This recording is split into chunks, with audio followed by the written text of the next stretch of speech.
Good morning, everyone. Good morning. What a wonderful day for a conference. My name is Randy Eckel, and I'm the president of the Native Plant Society of New Jersey. Really excited to have you all here today. We have a really fabulous list of folks who registered for this conference. We have folks, because I looked it up, we have folks here today from all over every corner of New Jersey. And beyond. We have folks from Pennsylvania here. We have folks from New York here. I haven't spotted the individual yet, but we even have someone here today from Virginia. Thank you very much. Thank you very much for coming. And of course, we are live streaming this conference. This is our second ever live streamed hybrid conference. We did our first one last spring, and it was such a fabulous turnout, both in person and online. We decided to have our spring conference and annual meeting hybrid again. So in addition to all the folks that are here, we also have folks from all over the place that are watching us online. So thank you, everyone, and thank you, everyone, for joining us. Before we get started with today's program, I have a few various announcements and thank yous to give out. So let's see what the slides are that they gave me to talk about. Let's see. All right, so first I want to thank our generous sponsors. We are at Ocean County College here. It's a lovely venue, and we thank them very much for hosting us. And we also need to thank the Barnegat Bay Partnership and Jersey Friendly Yards for their help in having this conference be here today. I also need to thank the Planning Committee. You'll see my face up there, but also Kaziz Vernalis, Laura Bush, Bobby Herbs, Kim Carrero. This has been a fabulous team that has put together the conference today, and everything that you see and experience today, you need to, you get to thank those people for. So please, as you wander around, please thank them all because they worked very hard to bring this conference to you today.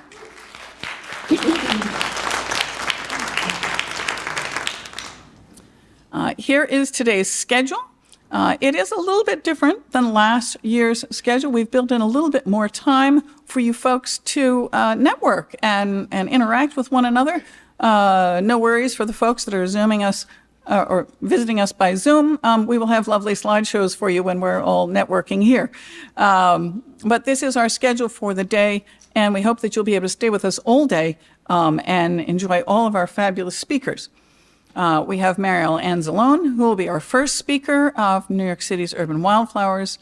We have Sarah F. Jane, Nature's Action Guide. That's going to be really exciting. I'm introducing her, so I get to say extra things about her. We have Toshi Yano, who's going to be speaking this afternoon after our annual meeting from the Perfect Earth Project. He's going to be talking about cues for care. Throughout the day, we're also going to have door prizes we're going to be handing out. We want to thank all the door prize donations, groups that donated. So we have Summer Sweet Native Plants, Wild Ridge Plants, Wildflower City, the Spearhead Spade Group. We have the publishers of Wildscape, who donated a couple books to us. We have Earth First Native Plant Nursery and Toadshade Wildflower Farm. We also have Pinelands Nursery, a late entry into this, so they're not on the slide. But assuming Tom can get here today, we will have some gift certificates from Pinelands to hand out as well. So when we get ready to go to our various breaks, don't leave the room too fast or you'll miss the opportunity to get your door prize. Hold on to those red tickets that you got when you registered today. Let's see, what else have we got here? During your breaks, please visit our exhibitors. And during the breaks and throughout lunch, we have the NRCS from the USDA here. They have a lot of great information out there for you. We have Jersey Friendly Yards. Again, they've got wonderful information on how to plant your yards. We have wonderful information from the New Jersey Invasive Species Strike Team, telling you all about not only what not to plant, but also how to try to manage some of the invasive species that we have. We have the Nature of Reading Bookshop has a setup out there. This is all natural books about nature. It's a fabulous woman is running that, and I hope you'll stop by and see her. And we have the Garden State Gardens Consortium as well, with lots of great information. In addition to those, we hope that you'll actually stop by the MPSNJ table. You can become a member. You can pick up various handouts that we have created, and you can buy a hat, you can buy a t-shirt, and make sure that you stop by and maybe get one of the 40th anniversary enamel pins that we made up last year. This is our 41st year now. The enamel pins were made for last year's anniversary. As I said, we have a lot of great handouts. This is one of our newest ones, the NPS-NJ Native Plant School Guide that was produced this past year by the Essex chapter of NPS-NJ. Please stop by if you have anything to do with schools. This is a really, really wonderful guide that we've put together. I want to give a shout out to our podcast. We have a lot of new state programs this year. We'll be talking about them more at the annual meeting this afternoon. But we now have our very own podcast, The Wild Story. It's a podcast of poetry and plants. It's really a fascinating and unique matchup of poetry and plants and native plants, produced by Ann Wallace and Kim Carrero. And there is a tiny little section in the middle of each one called Ask Randy.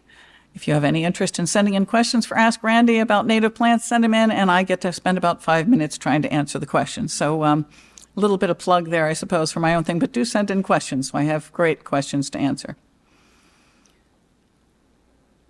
April is Native Plant Month, both nationally and in the state of New Jersey. It is now the permanently designated as Native Plant Month, and April is coming right up. And this year, to celebrate Native Plant Month, NPS-NJ is going to be doing a month-long statewide BioBlitz on iNaturalist. Please participate. This is very, very exciting. If you're not familiar with iNaturalist, there's a lot of information about it now on our website and also in the newsletter that just came out, the NPS-NJ Spring Newsletter. And we're going to be really pushing for this to get a lot of people to participate. A lot of scientists use the data that is put in iNaturalist to help them in their studies. So we're really excited about that this month. And while you're thinking about Native Plant Month, also think about how you can push your local governments, local individuals, local environmental commissions to recognize Native Plant Month. And what are they going to do? Figure out what you can do in your community to make Native Plant Month more visible in your community. I promise I'm going to run out of these slides soon. And the connection zones at lunch today, we're doing something different. When you go to eat lunch, you'll notice that some of the tables are labeled with the names of some of our chapters, well, actually all of our chapters. So the connection zones are a place where you can go if you want to meet other people from your county, from your area, get to know people, figure out who's involved in native plants in your community, or in a different community. If you want to go see what another chapter is doing in another part of the state or another county, you can stop by and visit them. Or you can just, if you'd like to, sit at a table without a connection zone sign on it and just hang out with your friends, whatever you would like to do at lunch. Whatever, the lunch is going to be fabulous. Do be sure to follow us, certainly at npsnj.org, but also on all the different social media platforms, on Facebook, on Instagram, on X, on TikTok. We're on all of them. And since we're talking technology here, I do want to mention, if you have cell phones in your pocket and you are in this room at the moment, please turn off the ringer on your cell phone. That way you won't be embarrassed when your phone starts ringing in the middle of a presentation. All right, let's see here. One more thing. A few of you here, I'm sure, are here to get continuing education units. We are teamed up with the New Jersey Urban and Community Forestry Group to offer CEUs today. If you are in person, please make sure you sign the form at the registration table to get your credits. And for Zoom attendees, you can follow directions as well here. If you have other organizations that you're involved with for our future conference, so we can offer education credits for your organization, please let us know. And we'd be happy to pair up with that group so that we can do that. And now, without further ado, I am going to bring up Kazis Vernalis, who is going to be introducing our first speaker. Thank you again, everyone, for being here. Looking forward to the rest of the day. You ready? Hi, I'm Kazis Varnelis. And it's my pleasure to introduce Marielle Anzelone, who is a botanist and comes to us from the distant land of New York City. Even though, were you actually from New Jersey originally? You were from which part of New Jersey? I didn't get a chance to ask you. Well, I was born in Elizabeth and I grew up in Westfield. All right, so Elizabeth in Westfield, and then you went to school at Rutgers, yeah. And there she received a Master's of Science and was in Ecology and Evolution, and was a graduate fellow in the New Jersey Natural Heritage Program, where she studied endangered and extirpated plant species to determine the spatial patterns and data trends impacting human activity on native plant populations. So we have a New Jersey native plant person here, somebody who got her career started in New Jersey native plants. After completing her studies, she became a plant ecologist for the New York City Department of Parks and Recreation. And the story is, at least, that in 2004, she noticed how hundreds of protesters were rallying on the behalf of these two red-tailed hawks who'd been evicted from their perch on Fifth Avenue. And she decided that plants need better public relations because the birds already have the good public relations. They get, as she said, they're charismatic megafauna. They do things that attract a lot of attention. Plants aren't able to do that. So in response, she founded New York City Wildflower Week, which first took place in 2008 and is still going strong over 15 years later. Every year, thousands of people take part in activities throughout the 5 boroughs, and the result is that New York City residents are starting to awaken to the natural beauty around them, the things hidden in the cracks and crevices of their city, as well as larger areas that are where there are remnant native plant populations, and understanding that these are things that actually do really matter to the city and to the biosphere. She's been a proactive advocate for biodiversity, influencing policy and public opinion. She was involved in having legislation passed that required New York City parks to plant native species. She created a Kickstarter campaign to fund a temporary pop-up forest in Times Square, which is a kind of the least natural area possibly in the whole country, except maybe like some nuclear research facility somewhere. And her expertise is sought out in the media as well. So she writes for and has been published by the New York Times and is frequently heard on the Brian Lehrer radio show as well. In 2023, she spearheaded a successful campaign to elect an official wildflower for New York City. What was a success? Did the city actually adopt it, or?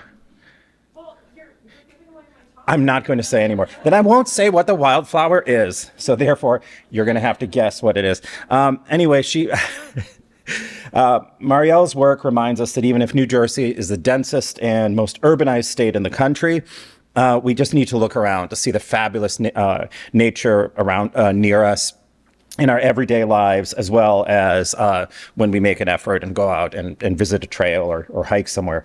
And this is the kind of work she does really exemplifies the kind of the synergy between human life and natural life that we'd like to really teach as a society, that we'd like to get out to not just our members, but to the broader community at large. And that question of how to get the message out effectively is something that you're a real expert at. So I'm going to turn it on to you. So Marielle.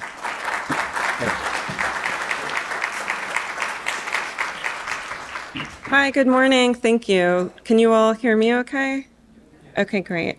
So that was not the bio I sent them. They did a lot of sleuthing on the interwebs. My bio was very short. Yeah, but that was really kind. Thank you. I appreciate it. I'm going to get my water out. So I'd like to start us off with a land acknowledgement. New York City is Lenape-Hoking, and it's the ancestral homeland of the Lenape people. And as we work on their unceded land, we acknowledge Lenape past, present, and future relationships with their territory. So in talking about what I do, you heard I'm a botanist. You know, I got my start in New Jersey. Like I said, I'm from Union County. My entire family lives in New Jersey, except my siblings. We all live in New York City, but everyone else is in New Jersey. And I went to Rutgers twice. I went to Rutgers as an undergrad and a graduate student. So I love it. I love New Jersey. And, you know, New York City has a lot of the same plants. But when I tell people about the work that I do, they're always like, what are you talking about? You live in New York City, you can't be a botanist. That is like not possible. Because everyone knows that New York City is pigeons, weeds, and rats, right? That's what we all think. And being from New Jersey, that's what I would think. But that's not totally true. It's one way to look at it. There is this accepted iconography of New York City, and it includes the Empire State Building, taxi cabs, Jay-Z, Nicki Minaj. So the city is full of hardscapes and humans. And that is the story that New York City likes to tell about itself. But today, I would like to tell you a different story. So when I tell people what I do, they typically envision that I work in places like this. And I have done work here. But before you feel sorry for me, I also work in places like this. And I have to say, for this beautiful slide, I want to thank all of you here. You won't get the joke totally until a little bit later, but we have you to thank for this. So Blue Heron Park. So in this space, we're looking at a lot of native plants. And what are native plants? You all know this. It's plants that have evolved over millennia. They occur naturally without humans bringing them in. And they're integral parts of our ecosystems. So I wanted to take a minute and ask people, do a little pop quiz. Who here has heard of Torrey's Mountain Mint? Raise your hands. Okay. Well, you don't count. People up front don't count. Those New Jersey native plant people don't count. Has anyone else heard of Torrey's Mountain Mint? Oh, yes. Hi. Okay, who here has heard of pale mail? Has anyone heard of pale mail? Okay. Okay. So you'll hear the responses to that quiz a little bit later. Okay, so let's talk about plant communities. New York City has a lot of different plant communities. We have 5 different plant community types, in fact. The largest one we have is upland forest, and that's about 14,000 acres. And typically these spaces are dominated by different kinds of oaks and hickory, and some of the wetter spaces will have American beech and tulip trees. Understory you often see maple leaf viburnum, pinkster azalea. You'll also see blue-stemmed goldenrod, asters, Canada mayflower, and ferns. Freshwater wetlands. These are mostly gone in New York City. We have 1% of these left. They've been filled for construction and built over or dredged. So plants that you can see here, obviously these kinds of plants thrive in full sun and wet soils. And there's different sedges and blueberry shrubs and different kinds of wildflowers that grow there. So another habitat type is grassland. So grassland we also have very little of. And in fact, New York City has grassland birds that nest, build their nests in grasslands, and those birds are rare because this habitat type is rare. So this is typically dominated by bunch-forming grasses with low shrubs, and you'll have wildflowers. Often you see asters and goldenrods, and other sun-loving species of the Asteraceae family. And here, of course, is Panicum virgatum, which is switchgrass, just right in front. Another community type is salt marshes. In this picture here, we're looking at Spartina alterniflora in the front, Sporobolus. And then behind that, we have Synphyotrichum tenuifolium, which is perennial salt marsh aster. That is a state-listed rare plant in New York State. 84% of New York City's salt marshes have been destroyed. Finally, coastal communities. So these are nutrient-poor environments. They have sandy soils, so they don't hold onto water very well. And then typically the back beach area is a very harsh environment. It's very dry, and there's very little available water. But yet, plants grow here. And in fact, when I hear people say, oh, I have this situation and no plant will grow there, like, no, no, no. And this is the perfect model. So here we have sumac and bayberry, Virginia creeper, poison ivy, seaside goldenrod, eastern prickly pear, dune grouse. So this is what Kurt Vonnegut had to say about Manhattan. Skyscraper National Park. And it wasn't meant to be nice. And this is how a lot of people think of New York City, that New York City has very little to offer in terms of nature, but in fact, that's not true. New York City has more open space than any other city in the United States, more than Los Angeles, Chicago, and Philadelphia combined.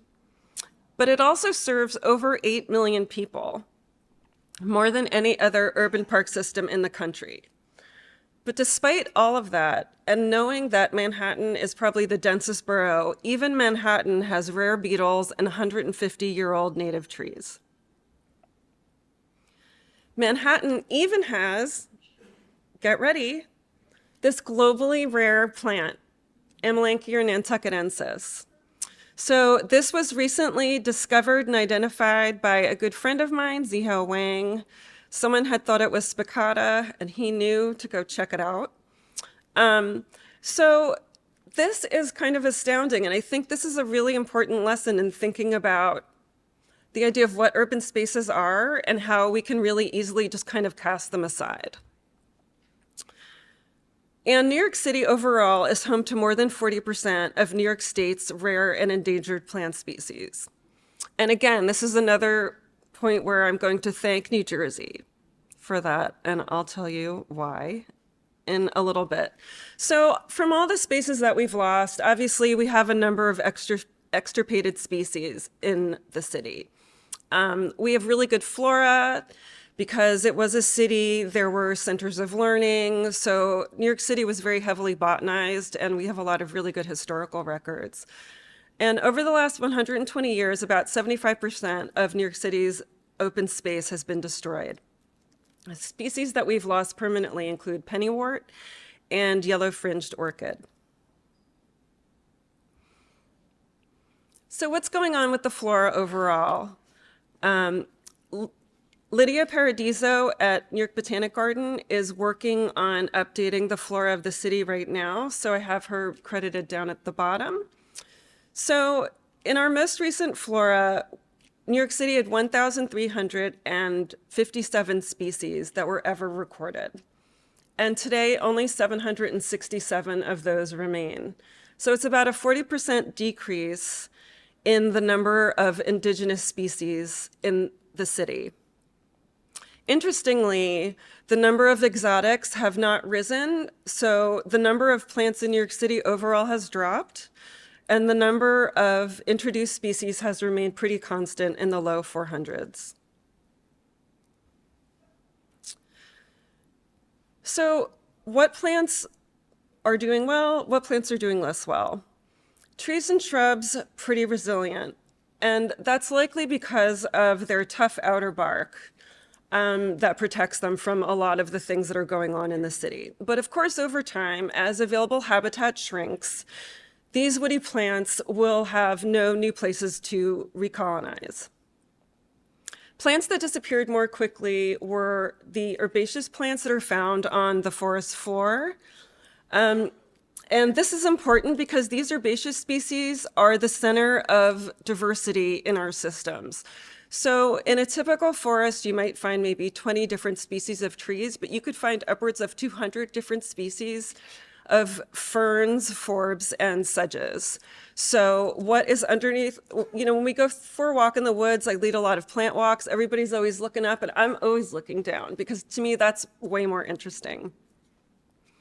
Annuals and biennials because of their short life cycles. Wetlands and open meadows, those have also been lost as well. And in Manhattan and Brooklyn, exotic plants are already outnumbering native species. And there is one group of plants that embodies this really clearly, that embodies that some of our native plants occur really infrequently, with many known from only one location. And some of these groups have been utterly decimated. So this is where we get to talk about orchids. Whenever you talk about plants, you have to talk about orchids. It's like mandatory to get people's attention, right? So I'm doing it too. It's a cheap shot. So New York City used to have 30 species of orchids, and now we only have 6. And of these 6, we have maybe 1 or 2 different populations. And by population, I mean like 1 or 2 plants. So none of them are doing very well. And that's not surprising given what we know about the biology of most orchid species. But of course, there is one orchid that's doing really well. It's from Europe, and it's found in more and more of our parks every year. It's Epipactis helleborine, which is the broad-leaved helleborine. Okay, so my cheeky thank you from earlier. This is where I get to do the big reveal. So you probably know this. There's this apocryphal story about Staten Island. And the story is that there were 2 boats that sailed around the island of Staten, and one boat, and it was a race to see who was going to get it. And one boat represented New Jersey, and one boat represented New York, and New Jersey lost, so thank you for Staten Island. And I say that because Staten Island is like plant Xanadu. Like Staten Island, 10% of the island is preserved in parks. And so in some ways, it almost artificially bolsters the number of species that we have. If we didn't have Staten Island, those numbers before that seemed not so generous would be even less. But unfortunately, Staten Island aspires to be Brooklyn, and Brooklyn is the densest borough. So since the Verrazano Bridge was built in 1960s, Staten Island has quickly urbanized. And since 1990, it's lost more than 30% of its indigenous plants. And of course, a lot of these can't be grown or transplanted successfully. Conservation in situ is the only hope for their future. And up here, I have 3 different plant species that all represent species that are rare in New York State. So another reason why it's good that we got Staten Island and you didn't, I know that sounds terrible, but it's because Staten Island really represents so much of what New Jersey already has, and it represents so much of what New York State does not have. Staten Island is the southernmost extent of New York State, so we have a lot of species there that we don't have in other places.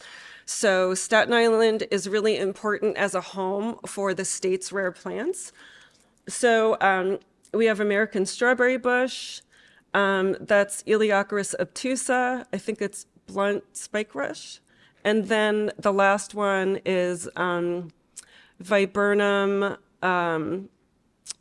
it's a viburnum. Oh my gosh, the name is escaping me. I'll get back to it. Nudum. Did someone say nudum? Yeah, it is nudum. Yeah, so thank you. Okay, so I talk a lot about plants in New York City, and I'm always like bugging people and trying to get, the message out. And I was lucky enough to have this really beautiful op-ed in the Times. This is from 2011, so it's really old. But it really stands, it's still true. So the idea is that the original op-ed they told me was too sad. The New York Times told me it was too sad. Yeah, and I was like, you write about people dying around the world. So yeah, so they switched it to this, and I was partnered with this wonderful illustrator. You know, it's really beautiful, and one of the plants that was in there had been rediscovered. So they were like, "Oh, we're ending on a a note of hope." So yeah, but that was a really fun thing to do. So of course here we have swamp pink, which of course you all know, white milkweed, and soapwort gentian. All of these are locally extinct. They're all gone from New York City. And when we think about species that are gone, even though the swamp pink, the helianthus, was only known from one location in all of New York City, and that location is, guess? Yes, of course. And the botanist who found it did a wild dance of joy. It was 1875, so cute. So it's easy to think that these are all in the past, right? We don't do this anymore. We know what we're doing. We're better stewards. Not true. So I was talking earlier about Zihao, my friend Zihao. Here he is. So this is currently an issue. So destruction and degradation still happens. And specifically for this site, again, on Staten Island, because we have so much to lose. So what's happening here is a response to Superstorm Sandy, and there's a federal flood control project to harden Staten Island's eastern shoreline with levees and seawalls and retention ponds. This is a site called Oakwood Beach. It has coastal meadows and marshlands, and it's a haven for rare plants. Some of the species that are found here are found only here and nowhere else in the city. Construction on this project is scheduled to start this summer. And of course, people have been fighting it locally, and that's something that's discussed here. The American Littoral Society has taken a real lead on that. And I've been doing a little bit of work supporting it, but it's really hard. This is an Army Corps project. So according to the United Nations, more people are living in cities than rural areas. So the planet is now urban. So increasingly, when people experience nature, they're experiencing it in the places where they live, and those places are urban. So that nature is urban too. So why care about what's going on in New York City? Because New York City is a model, and we're inadvertently drafting a blueprint of biodiversity loss that other places may follow. So what is urbanization? Urbanization can mean a lot of different things. And of course, it's not just happening in New York City. New Jersey being the most densely populated state, of course, urbanization is happening here as well. So what does that mean? It means that there's more built land, there's development of open space, and typically when that's developed, you're losing healthy native soils that have been in place for 15,000 years since the glaciers retreated. And increased use by humans. So when you have a lot of people all in the same place in a park, this is often what happens. So you can lose plants to mountain bikes, to arson. In the 1980s in Central Park, it was shown that over 25% of the park's forested areas were bare. And the bare ground was caused by things like this: mountain bike riders and desire lines, people walking where they shouldn't have been walking. Here, this is Cunningham Park, and this was done by ATVs, all-terrain vehicles. And so here, this is also Cunningham Park. It's a different part of the park, and you can see the trees. The trees are still here, right? There are the trees. So the trees, like I mentioned before in talking about the flora, the trees are surviving, but the herbaceous layer is not. More exotics, more of the time. This is everyone's favorite plant. So some exotics are problematic. Largely introduced plants are totally fine. There's a very small percentage that become invasive, so they escape where they're planted, they propagate, and they overwhelm our native plants. Here specifically, we're talking about Oriental bittersweet. So as I'm sure most of you know, it's a woody vine. It grows up around typically trees and shrubs, things that are standing and are solid enough to hold it.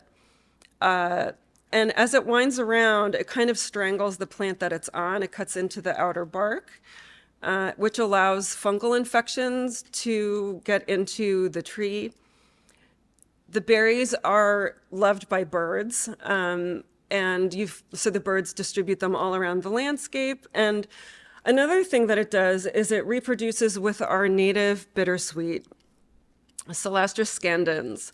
So the results of that interbreeding are hybrids that carry traits for both parents, which makes the offspring not totally native. And in New York City, the native bittersweet is rare, and it's known from only 2 locations. This plant, of course, is known from every location. So why care about native plants? If you're not a plant person, it's hard. And when I first started working for New York City parks, you had to do a whole song and dance routine. And it was like, because it's a sense of place, but no one really cared. No one really cared until, it was maybe like 2000 or 2001 that I read this paper published by this entomologist at the University of Delaware and was like, oh my God, this is the holy grail. And of course, you all know who that is. So it's, Douglas Tallamy just kind of changed the game because you could tie everything back to the thing that people really care about. So in New York City, nature has been there since day one, since the glaciers retreated 15,000 years ago. And over this geologic time, plants have evolved deep connections to their native wildlife neighbors and especially insects. So in thinking about plants aren't just things in the ground that are pleasant for human eyeballs, even though that's mostly how a lot of people think of plants. Douglas Tallamy's work has shown that thinking about plants as food for insects is really the name of the game. And so here we have 2 different species of dogwoods. We have Kuza on the left and flowering dogwood on the right. No, that's Sericea, sorry. Sericea, which is red osier dogwood, maybe? Right, but it's one of the native ones. And so Cornus moss is planted very frequently in parks in New York City. And the dogwoods, not nearly as much. And Cornus kuza supports 0 caterpillars. Our native dogwoods support 117 different species of caterpillars that, of course, later turn into butterflies and moths. And of course, those caterpillars are critical for birds. So people mostly don't care about plants, but people always care about birds. So when you're able to talk about birds, it really lights people up. And 96% of North American birds feed their babies in the nest, only insects. And the insects that they're feeding them are largely caterpillars. So if you have native plants and you have native bugs, you get birds. And this was something that I talked about in this op-ed that I wrote. And so the quiz that we had earlier was to get people, to get a sense of if people had heard of Torrey's mountain mint. Torrey's mountain mint is a globally rare plant that there was a population of it found in New York City. And I was working at the Parks Department trying to find ways to save it, which the Parks Department didn't know, so don't tell them. Because there were groups that were suing the city because they hadn't done a proper environmental impact statement, and I was giving them information. But, you know, so we're fighting this fight, and we're thinking, okay, we need a media angle for this, and we're desperate to get media attention. Meanwhile, there's something going on with the red-tailed hawk that was mentioned earlier, pale mail. That's why I asked who knew pale mail and who knew Torrey's mountain mint. And it just really proved my point. Many more of you raised your hand for pale mail, in case you didn't guess. And you know, the issue is that it's like, because it's charismatic megafauna, they have eyes, you look at them, you know, they move around. People get really excited about birds. I might be the only person who does not get excited about birds. I won't do it because birds get so much attention. So I do my plant walks and everyone stops and looks at the birds and I count to 10, I take a deep breath and I say, okay. Yeah, and so that was the problem here. It's like, there was this just tons of media coverage. There were people standing on Fifth Avenue in Manhattan with these big placards, leave the birds alone. It was December, it was cold.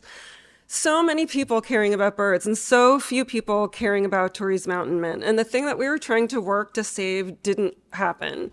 So the big box stores got built and the Torrey mountain mint habitat got shrunk, I guess, is the best way to put it. It's still there, but I haven't gone back to see it because it's just too sad. So that is part of what I wanted to do. After going through that, once I left the Parks Department, I thought, I want to work to save plants and I want to help tell their story. But I also want to make sure that New Yorkers get to see these plants, know these plants are there, and maybe get a little weepy when they think about them. Like, have you ever seen Ken Burns' documentary on our national parks? And everyone's crying. And I'm like, oh my God, would someone cry about Pelham Bay Park in the Bronx? Like I do, but if other people did, like amazing. So yeah, that's what I'm trying to do, is find ways to connect New Yorkers to nature and help tell the story of the plants that live there. So I started New York City Wildflower Week in 2008. We have lots of free events. And May is our signature week. There's National Wildflower Week, but that's in April. That's in Texas, started by the Lady Bird Johnson Wildflower Center. And they do it to coincide with the bluebonnets, but that's too early for us, so I bumped it to May. And we do things around the 5 boroughs. We go everywhere. So I've done work in elementary schools. I've written curriculum. I've worked with 2nd graders and 4th graders, their teachers. Here, this is the culmination of a 5-week lesson that culminates in children who live in Brooklyn going to a natural area in Brooklyn. Because nature is not outside the city, nature is also in the city. I once ran this walk in Staten Island with kids from New York City, and one of the kids said, wow, this is just like a real forest. And I was like, why is there a qualifier there? It's because so many of our large environmental organizations talk about nature as being the absence of people, and nature's always away from where people are, and that's just not true. And it does us a disservice as well as that nature. I put in a native plant garden in Union Square Park. The idea was that this would be a passive educational tool. And it's also been used as an outdoor classroom for a lot of the local schools. I worked on this project, which is creating a wildflower corridor in Gowanus in Brooklyn, which is an area that has very little nature. And we planted native wildflowers to connect the Gowanus Canal to Prospect Park. We give out free wildflowers all the time. We have little coloring books. We have little tags that talk about the plant, give a little idea of the plant personality. And kids can take them home and put them in a little pot in a window box. Another thing we've done is tried to use social media. So we'd have discussions on Twitter when it was still Twitter, where we would talk about what was going on that week in plants. And if people talked about birds, I ignored the tweet. I did a pop-up forest. This one I did in Rockefeller Center a couple years ago. This was more recently. And this was an interesting opportunity to talk to people and get them to, people really open up and have stories to tell about plants, but you have to kind of work on them a little bit. It's almost like a seed that needs to be stratified. You have to work on that outer layer, but once you get them talking, you hear about their grandmother. Yeah. So policy is also important. So as much as all these grassroots efforts are really sweet, you still have to find ways to change policy. And this is the signing of a bill. It's New York City's first biodiversity law that was signed. in February 2013, and I worked on New York City Council to help draft it. I've worked with other politicians as well. I got AOC to visit Pelham Bay Park. Pelham Bay Park is part of District 14, which is her district, and it was the first time a congressional representative had visited the park ever. I've done work on WNYC. I had this really fun project that was pretty recently, I guess a couple of years ago, that was called BL Trees, where I would come on once a month over 12 months and talk about trees. So we asked people to follow a tree for 12 months and take pictures and share on Twitter. Then every month, in addition to talking about that, what's going on with your tree, we would have someone on to talk about some intersectionality of that. So we talked about phenology in March. We talked about access to nature and inequality one month. We talked about trees as ecosystems another month. So we had a really broad range of discussion. And then the series actually ended with Brian and myself writing an op-ed that was in the Daily News. And in case how many of you know who Brian Lehrer is? Right, everybody. Oh my God, and don't you love him? We love him. And I can tell you, he is like the real deal. He just couldn't be nicer. It's like, what a privilege for me to work with him. He's just delightful. So why do we care about what's going on in New York City? Because places around the world care. So you might not know this, but there's a lot of discussion around the Paris Accord, right? Blah, blah, the Treaty for Climate. There's also a treaty for nature that the United States never signed. So 1992, I can't do math, but in 1992, the Rio Convention, that was when the Paris Accord was signed. There was also a convention on biological diversity that Bill Clinton signed, and the Congress did not ratify. So we are not party to that treaty. There's 195 countries, and we're not one. Yeah, and I know, and people don't know this. So the United States, the richest, most powerful nation in the world, the most powerful person, the person who runs the United States, never talks about biodiversity, because he doesn't talk about it, it doesn't get brought up in the news. So biodiversity is really struggling from so many different levels, and it's not just me. I was like, I know this is happening. It's always climate. But it's true, there's been peer-reviewed papers. Biodiversity has less resources, less funding, less people, and less media coverage. So and New York City is the only global city to not have biodiversity policy. So New York City needs to step up, and that is something I'm currently working on. So this was mentioned before too. Most recently, I did this. It was a campaign for an official wildflower. New York City has an official flower, which is a daffodil. Yes, I don't even need to say anything, And so, I have a friend who's like, you're the only person I know that daffodils make angry. I'm like, yeah. So this was a way to try to combat that.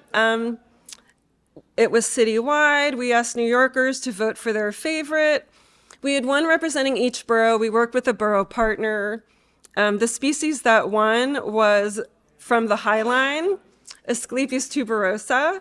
So we're excited about that. And as it turns out, we are speaking to New York City Council about making this official. We have a promise that the resolution will be introduced this calendar year for support. I also just want to point out, so here is the logo that I came up with for the vote. And do you see what's inside the logo?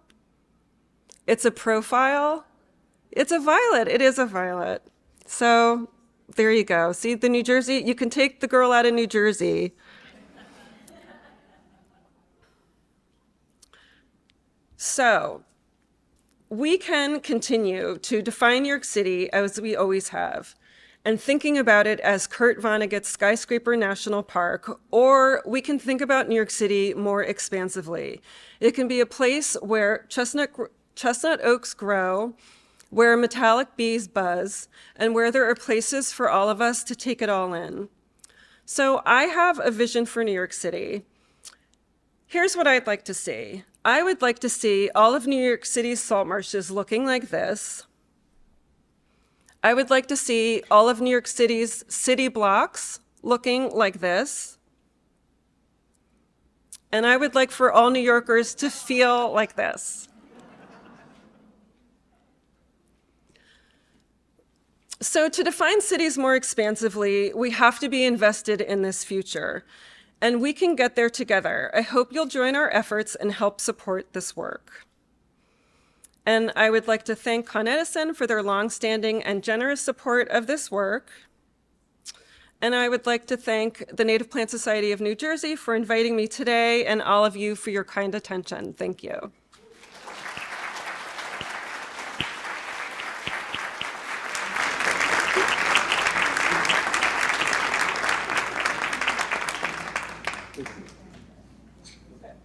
So it's time for questions from our audience. We're going to have we have two audiences. We have the audience that's here, and we have the Zoom audience, and we have Mike and Randy will be giving, Mike and Bobby will be giving us questions from Zoom, and let's get some questions from the audience here. Fabulous talk. Thank you. Thank you so much.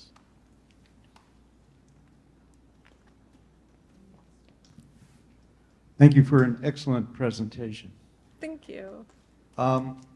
The salt marshes, how much of a concern is there recognized by the city due to their demise, but also in the rising seas, that they're going to continue to play a much more important role as nature changes?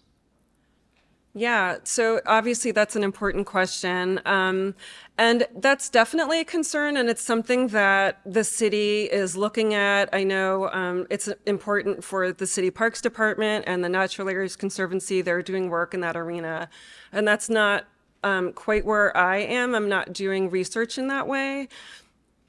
But I would also like to push back a little bit on the narrative of climate. Everyone talks about climate. Oh, we're losing that. It's climate. It's not climate always. In New York City, we've lost things because of people. We continue to lose things because of people. We're losing a coastal wetland because of the Army Corps. You know, there's always something going on. We were going to lose a salt marsh, a huge salt marsh in the northwestern corner of Staten Island that saved those neighborhoods, those low-income neighborhoods from Superstorm Sandy, because Governor Cuomo at the time was like, oh, we're going to build something here. So it just continues to happen. All the plaudits that he got compared to your governor at the time, you know, he was still, things still happen. So it's my conceit that climate is a concern. We should be planning for climate, but it shouldn't only be climate. And I feel like pointing at climate lets all these other things off the hook. That's my experience anyway.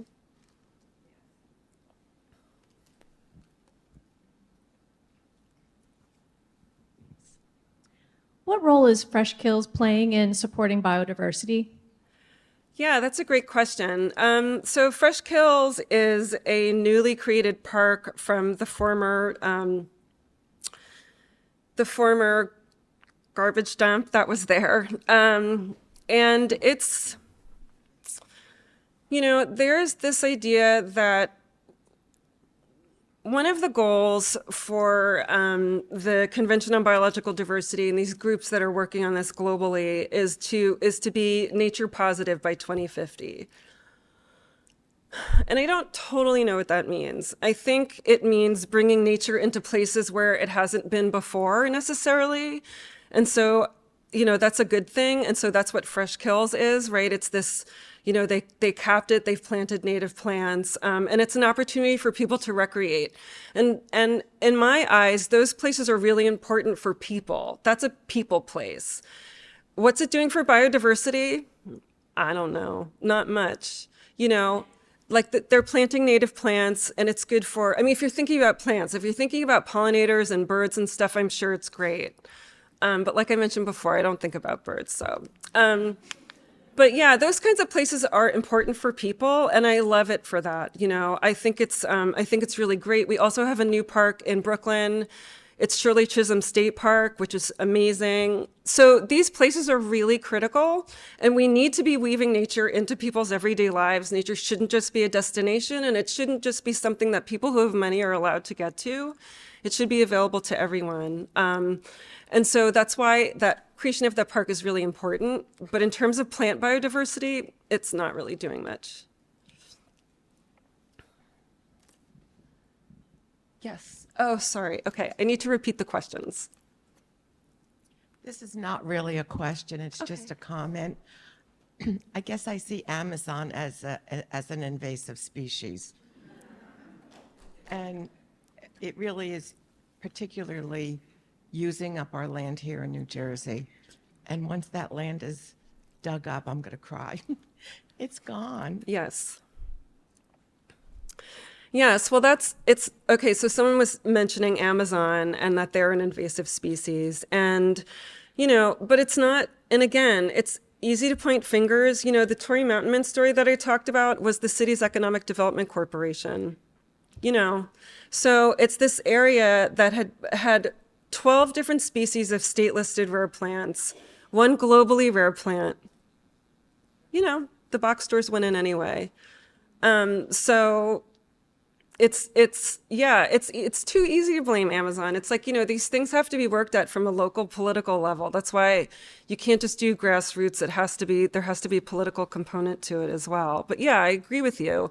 And once these places are gone, you never, ever get them back ever. And in fact, there was this study that was done it was done in France. It was looking at areas that had been cultivated in Roman times versus areas that had never been cultivated. So areas that were planted by Romans, so AKA a long time ago, versus places that were always natural. And the areas that had been cultivated had more weeds, less native species, thousands of years later. And yet, there's people who work for city government where there were quotes in the New York Times saying, oh, well, doesn't matter what happens to that wooded lot. Once they're done, we're going to plant and it'll be just, good as new. So, you get that all the time. I don't think any of this is new. What I'm telling you is not new. There might be different iterations of it, but it's all the same stuff. Oh, sure. If you can hear me better with Yes, this. I can. Can the U.S. still sign the nature treaty? I believe it was the World Economic Forum on biodiversity. Yes. And how can we influence that? Oh, such a good question. I love that question. Okay, so yes. Oh my God, the United States, this is like my dream. So I worked with New York City Council a couple years ago to have a resolution passed that asked the U.S. Senate to ratify the CBD, which is basically what we need to move it on to the next level. A U.S. president's already signed it, but we need the Senate. And asking City Council seemed like an easy lift. So that did it pass? Now I don't even remember. A lot of people signed on to it. Brad Lander, so there were a lot of really good people taking up the cause there. That was with former Councilwoman Helen Rosenfeld. But yeah, there's so many things to do. Talk to your local politicians. Talk to your senators. I'm following the one Senate race very closely, but just talk to whatever political leaders think might work. Obviously, what New York City Council says, the federal government doesn't necessarily care, but it would get media coverage, right? And then you kind of build on that. President Biden did create a position for an advisor or an ambassador of biodiversity, and they were coming out of the State Department. And that was just before the conference, the COP15, the Conference of Parties in Montreal, which I got to go to with the World Economic Forum, and it was really amazing. There were 15,000 people there who cared about biodiversity. I was like crying. It was amazing. So, yeah, and there were a lot of movers and shakers, but the United States is never at the table. They don't have a vote. So it's all kind of behind the scenes. And she was there, and I was like, oh, what's she doing now? I'd love to talk to her. And she doesn't have that position anymore. Now she works for the WCS. She's the president. So I don't think that position even exists anymore. It was just for the COP. Yeah, there's a ton you can do. But I mean, I don't have anything queued up. Like, call your senator and yell at them and tell them to bring it up.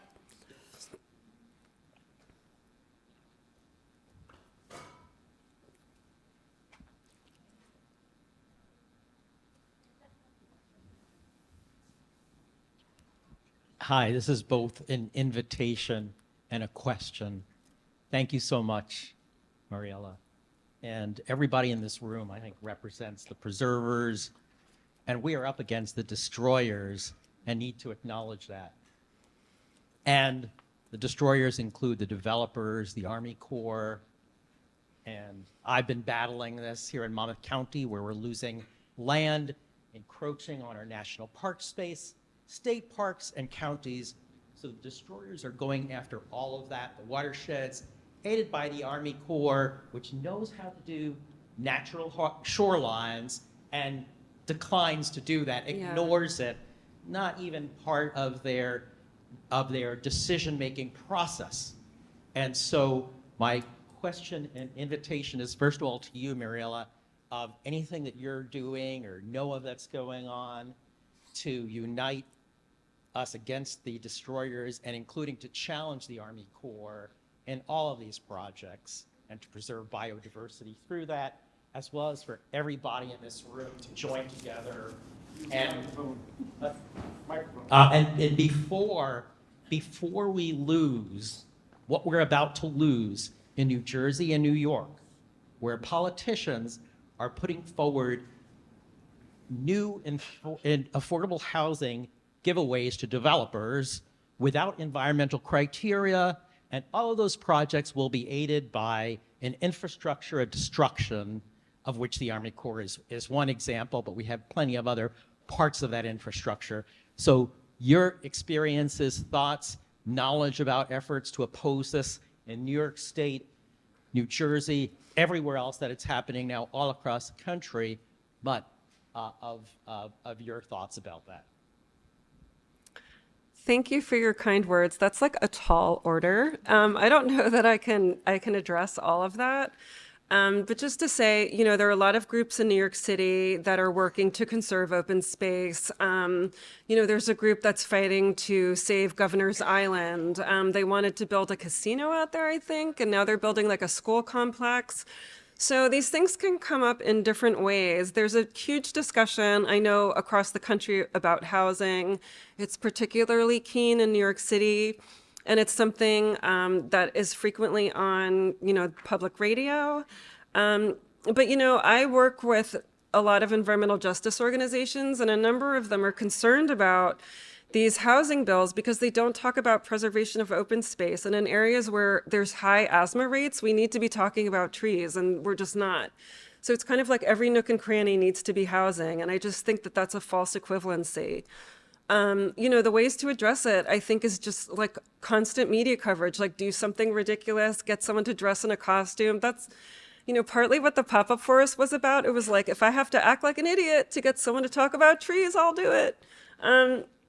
So, that kind of helps. But yeah, just finding ways to help collectively raise your voices. Like is there something that you can do that would get media coverage, and then you find ways to build on that? Like I know maybe it seems like I'm super plugged in. I'm not plugged in at all. I just feel like all I do is I'm very scrappy. So yeah, unfortunately, I don't really have an answer, but I do think it's really important to see all of this as a huge collective, like we're all on the same team. And I do think that on the other side, there's a way to discuss it. So the pro-housing people, that there's a way to talk about, songbirds. The more songbirds you hear, the better your health is. Isn't that crazy? I just learned that, and again, birds, but people like birds. So you have to talk about them. And I heard someone call in on Brian Lehrer when they had someone on talking about housing. And she called on to say, basically exactly that. I don't want every nook and cranny filled. The place I live in Brooklyn, it's important. We have trees, we have birds, and that's really important. And she did mention that specifically, that study. So I think there are ways to talk about it.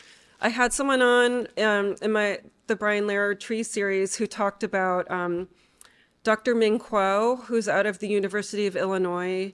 She does work on environmental psychology, and it's really powerful. It's like the greenery in urban spaces can lower the threat of gun violence.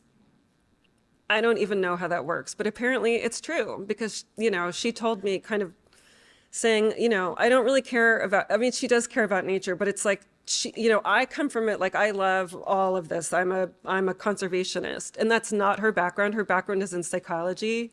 So she's constantly surprised and amazed at how powerful plants are around people. So I think that's maybe part of the argument, but yeah, I wish I had an answer, but I don't, unfortunately.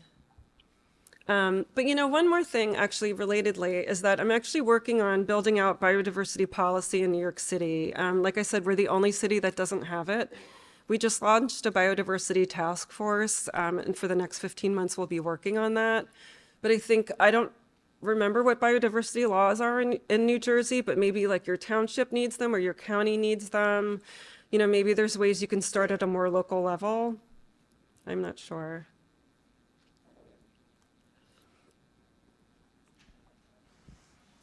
If I can just briefly, so thank you so much for that.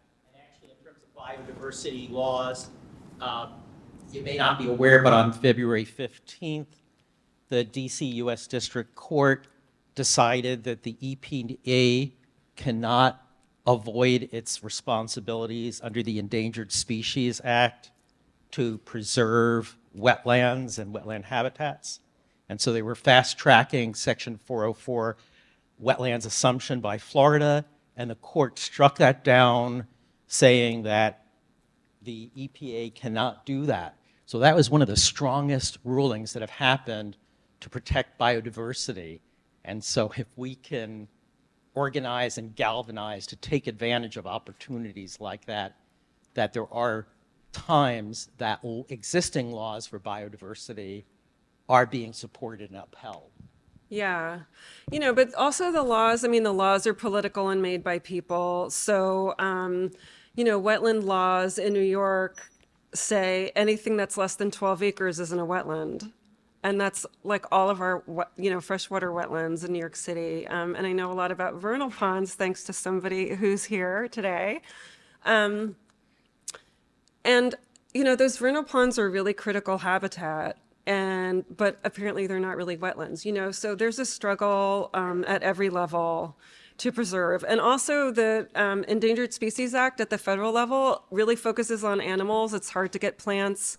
There are far fewer plants than animals listed. So I'm not sure if that's the best tool for plants, but it's certainly a tool. Last question from Zoom. Actually, it's two.